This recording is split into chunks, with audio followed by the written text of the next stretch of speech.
నమస్తే అందరికీ. నా పేరు కృష్ణలత. కేయూజేఏసి తెలంగాణ మలిదశ ఉద్యమంలో మేము పాల్గొనడం జరిగింది.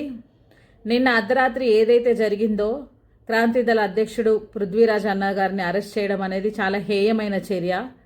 ఒక దొంగల్ని అరెస్ట్ చేసినట్టు అర్ధరాత్రి 1 గంటలకు తలుపులు బాది పోలీసు వాళ్ళు వచ్చి, అది కూడా సివిల్ డ్రెస్లో వచ్చేసి ఎలాంటి కారణాలు చూపించకుండా, ఎలాంటి వారెంట్లు చూపించకుండా అరెస్ట్ చేయడం అనేది చాలా బాధాకరమైన విషయము.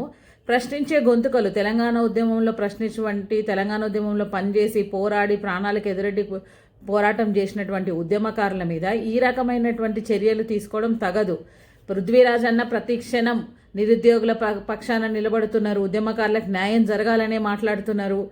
నిన్నటికి నిన్న జరిగిన ఆ మార్వాడి గో బ్యాక్ కాదండి, మార్వాడి కల్చర్ గో బ్యాక్ అని చెప్పేసి అన్నాము. ఎందుకంటే తెలంగాణ కొట్లాడి తెచ్చుకున్న తెలంగాణలో ఇక్కడున్న తెలంగాణ యువతకు అవకాశాలు లేకుండా పూర్తిగా వాళ్ళు పూర్తి స్థాయిలో దోచేస్తున్నారు అన్న ఒక నినాదంతో జరుగుతున్న దాంట్లో ప్రశ్నించే గొంతుకగా అన్న సపోర్ట్ చేసినాడు తప్ప ఓయూజేఏసీ పిలిపించింది బంద్కి సంబంధించి పృథ్వీరాజ్ అన్న ఒక గలమై మాట్లాడినందుకు, అంటే మన కాన్స్టిట్యూషన్ బాడీలో మనకు మాట్లాడే రైట్ కూడా లేదనడం అనేది చాలా విడ్డూరకమైన విషయం. ఈ విషయంలో సుప్రీంకోర్టు కూడా గతంలోనే ఆదేశాలు ఇచ్చింది.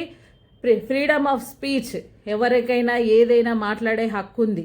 కానీ ఏ లంగలో దొంగలో అంటూ చిల్లర భాషలు ఎప్పుడూ మాట్లాడలేదు పృథ్వీరాజ్ అన్న గారు.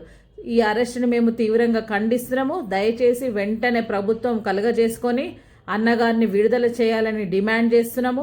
తెలంగాణ వాదులుగా తెలంగాణ కోసం పోరాడి మా జీవితాలు నాశనం చేసుకున్నందుక మేము ఒక్కటే డిమాండ్ చేస్తున్నాం. తెలంగాణ ఉద్యమకారులకు న్యాయం అడుగుతున్నాము, తెలంగాణ బిడ్డలుగా గౌరవం అడుగుతున్నాము, మాకు ఇక్కడ బతుకు కావాలని అడుగుతున్నాము. ఇంకేదో బంగారు తెలంగాణ అని చెప్పేసి అన్నట్టు మాకు ఇంకేదో వనరులు కావాలని మేము కోరుకోవట్లేదు. కేవలం బతుకు తెలంగాణ కావాలని కోరుకుంటున్నాం. అందుకే మేము ప్రశ్నిస్తున్నాము, మా హక్కులను అడుగుతున్నాము.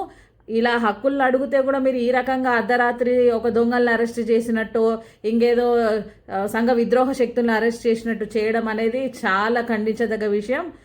ఇమీడియట్గా ప్రభుత్వం స్పందించి పృథ్వీరాజ్ అన్న గారిని విడుదల చేయాలని మేము డిమాండ్ చేస్తున్నాము. జై తెలంగాణ.